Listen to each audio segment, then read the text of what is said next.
자, 흥부님 일단 와주셔서 너무 감사하고요. 네, 자, 반갑습니다. 오랜만에 또 저희 채널 이렇게 나오셨는데 네. 처음 보시는 분들도 일부 계실 수 있을 것 같아서 자기소개 간단하게 해주세요. 네. 항상 근데 자기소개할 때 네네. 뭐 어떻게 하는지 모르겠어요. 하는 게 메인이 없어가지고 네. 일단은 뭐 지금 현재 소속은 네. 건국대학교에서 재개발 재건축 전문가 과정에서 네. 강의하고 있다 이 정도고 뭐 책도 쓰고 있고요. 그다음 강의하고 있고 임장하고 있고 뭐 여러 가지 엔잡러입니다. 엔잡러 잘 네네. 사는 흥부입니다. 반갑습니다. 자, 고맙습니다. 특히 이제 재개발 재건축 전문가로 이렇게 활동을 하고 계시는데 네. 이제 많이들 궁금하실 거예요. 요즘 재개발 시장 분위기가 좀 어때요? 요즘은 사실 뭐 그렇게 썩 좋지는 않고요. 특히 네네. 뭐 요즘에 공사비 인상 이슈가 워낙 크니까. 네네. 네, 그래서 그렇게 썩 좋은 상황은 아닌데 네. 이제 그럼에도 불구하고 상급지 쪽은 그래도 거래가 되고 있고 사람들의 관심이 굉장히 네. 꾸준하게 유입이 되고 있는 상황인데 네.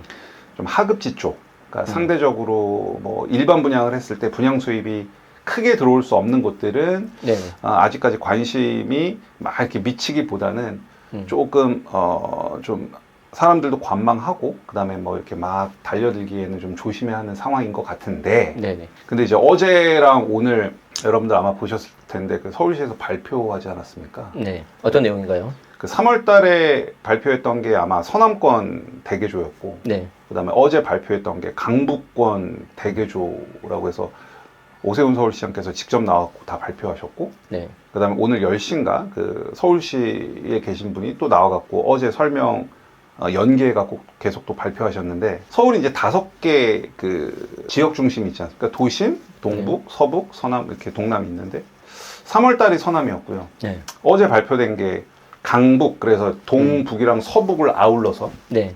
근데 저는 그 발표를 보고 가슴이 너무 설레는 거예요.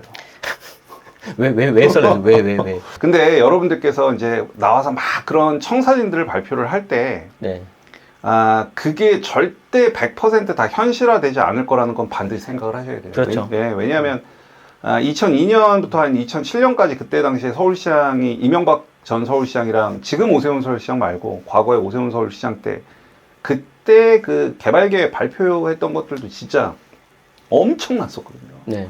막 뉴타운 여러분들 지금 잘 알고 계시는 대부분의 뉴타운들 그때 다 발표됐고 뭐 한강 르네상스, 동북권 르네상스, 서남권 르네상스 해갖고 개발 계획 엄청나게 발표했고 아직도 되지 않은 세운, 용산, 국점 그때 다 발표났던 것들이었거든요. 네.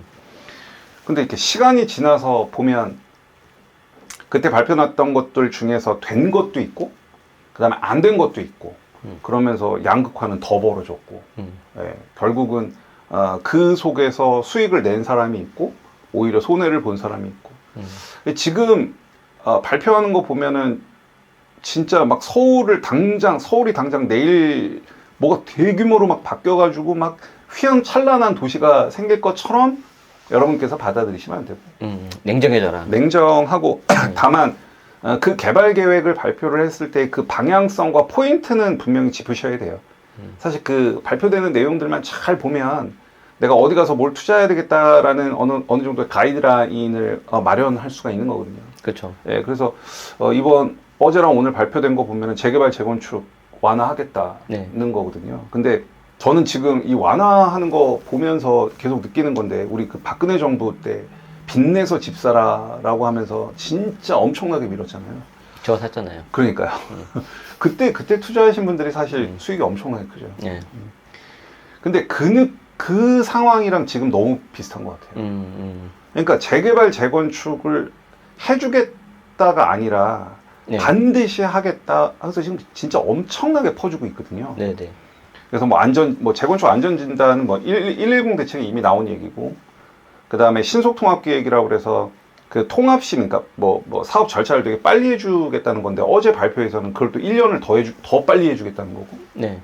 재개발 쪽에서는 노후도라고 이제 건물이 좀 오래되어야만 재개발을 할 수 있는데 그 노후도 요건을 완화해주고, 뭐 주택 접도율이라고 뭐 이런 내용은 솔직히 좀 어려운데 도로 4m 이상 되는 도로에 집이 몇 채나 붙어 있느냐거든요. 네.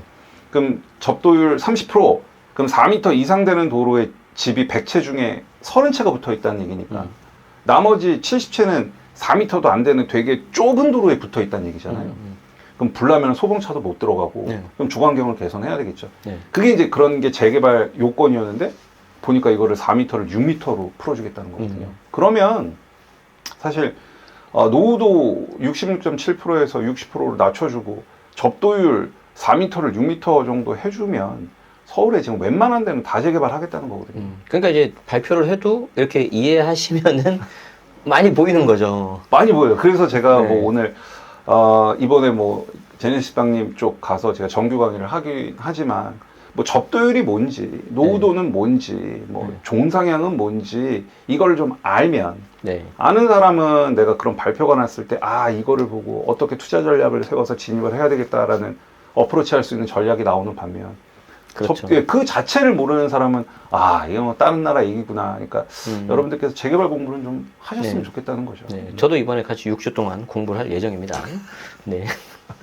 자, 그런데 그럼에도 불구하고 이게 좀 사람들이 이제 걱정도 하고요. 네. 또 한편으로는 이게 정말 한편으로는 또 이게 좋은 기회가 될 수도 있다라고 보시는 분들이 있는데 네.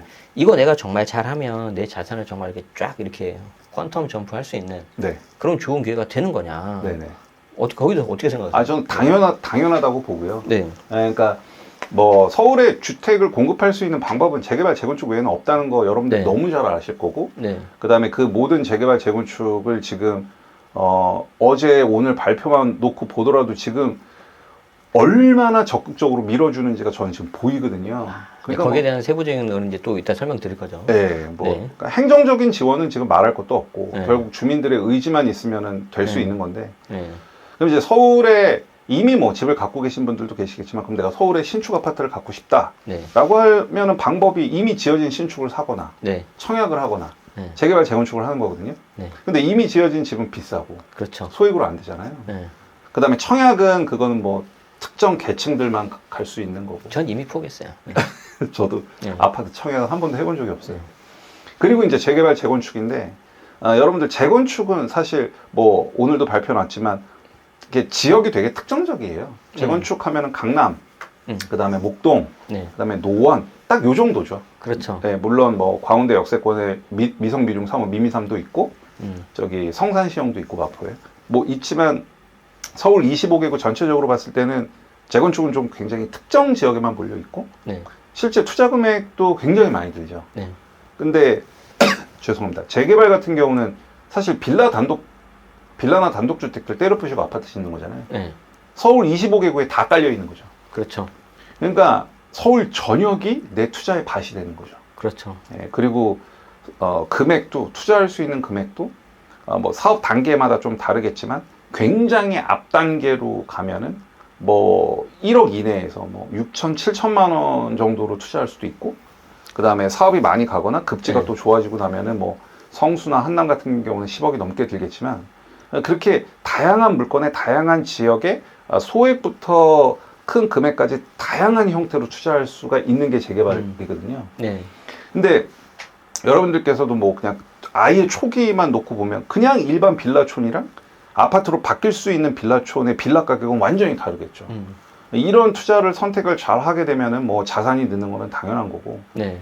게다가 뭐 제가 오늘 구역을 딱 찍어서 이 구역에 뭘 투자했을 때 얼마의 돈을 벌냐 이런 것까지는 제가 오늘 준비하진 않았지만 네. 뭐 어떤 특정 구역을 가게 되면은 기본적으로 지금부터 아파트 가격이 하나도 오르지 않아도 내 수익이 뭐 한 20억에서 30억 정도는 생길 수밖에 없는 구조를 가진 재개발지도 있단 말이죠. 그렇죠. 그러니까 그런 부분에 대해서 여러분들께서 조금만 깊이 고민하시면 기회는 얼마든지 잡아낼 수가 있습니다. 네. 자, 그렇긴 하지만 이 위기와 이 기회와 위기가 또 같이 있잖아요. 그렇죠. 그래서 오늘 준비하신 게 재개발 과정공고 사례 및 분석 방법에 대해서 맞아요. 말씀을 드릴 거고, 네. 사실 어떤 재개발에 대해서 관심이 없으시거나 아니면 이미 공부하고 계신 분들이라고 하더라도 흥부님 이제 강의를 안 들으신다 하더라도 저거 하나만이라도 알고 가시면은 정말 좀 큰 손해 막을 수가 있어요. 맞아요. 그래서 본격적으로 들어가기 전에 제가 궁금해서 하나 질문을 할 게 있는데, 요즘에 공사비가 너무 많이 올랐잖아요. 엄청 올랐죠.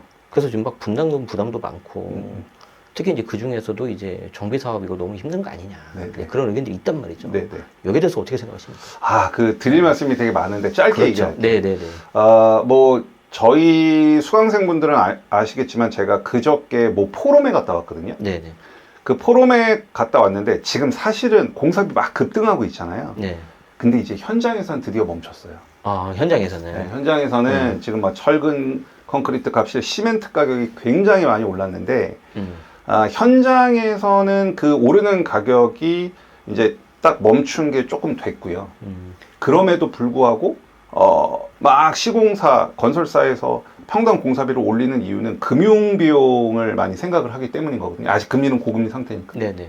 그래서 여러분들께서는 지금 이렇게 막 오르는 공사비가 더 이상 여기서 뭐 더 가파르게 오를 가능성은 그 리스크는 이제 거의 끝나지 않았나라는 생각이 거고 이제 두 번째는 뭐냐면 저도 이것도 늘 말씀드리는 건데 이 공사비가 이 오르는 공사비는 결과적으로 앞으로 서울 아파트 가격의 하방 지지선 역할을 해주게 될 거예요. 저는 그게 사실은 어떻게 보면 이게 되게 무서운 얘기거든요.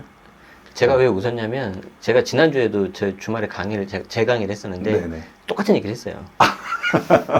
예전에는 이게 전세 가격이 그렇게 됐는데 네. 공사비가 그렇게 될 거다. 맞아요. 네. 맞습니다. 그래서 여러분들이 지금 보면은 뭐 얼마 전에 뭐 상계주공 그 상계주공 5단지 같은 경우는 매매 가격이 4억 얼마인데 분담금을 5억 내는 게 말이 안 되지 않냐 막 그런 기사들도 나오고 하는 건데 잘 판단하셔야 되는 게 여러분 생각을 해보시면 아까도 얘기했다시피 서울에는 재개발 재건축에 공급할 수 있는 방법이 없거든요. 그럼 공사비가 막 오른다는 얘기는 결국 조합원들이 손해를 본다는 얘기거든요. 그럼 당연히 주택 공급을 안 하죠. 네, 그 누가 손해 보는 장사를 하겠습니까? 그렇죠. 그러면 주택 공급을 안 하면 당연히 주택 수요가 모자랄 거고 가뜩이나 서울은 항상 늘 공급 부족에 시달리는데 그러면 그러한 재개발 재건축 사업장이 언제 그러면 다시 사업을 속도를 내겠어요? 그 손해나는 부분이 만회가 돼야 되는 거죠. 그럼 그 만회나는 시점은 언제겠습니까? 아파트 가격이 올라서 일반 분양 수입을 높이 받을 수 있으면 그때 그 손해가 만회가 되는 거죠. 그러니까 이 사이클로 연결될 수밖에 없거든요. 네, 저는 딱 몇 년 후라고 찍었습니다. 그때 강의할 때. 네. 물어보지 말아요. 그래서 저는 그냥 솔직히 다 보이지 않습니까? 딱 보여서 늘 말씀드리죠. 그냥 솔직히 내년 당장 1년 뒤에 집값이 떨어질지 오르겠지 전 모르겠어요. 그런데 조금만 긴 호흡으로 보면 이게 그냥 너무나 눈에 뻔히 보이는 메커니즘이 눈 앞에 보이거든요. 그러니까 여기 채널 제네시스 방님 시청자분들은 굉장히 스마트하실 테니까 요걸 기반으로 잘 판단하시면 될 것 같아요.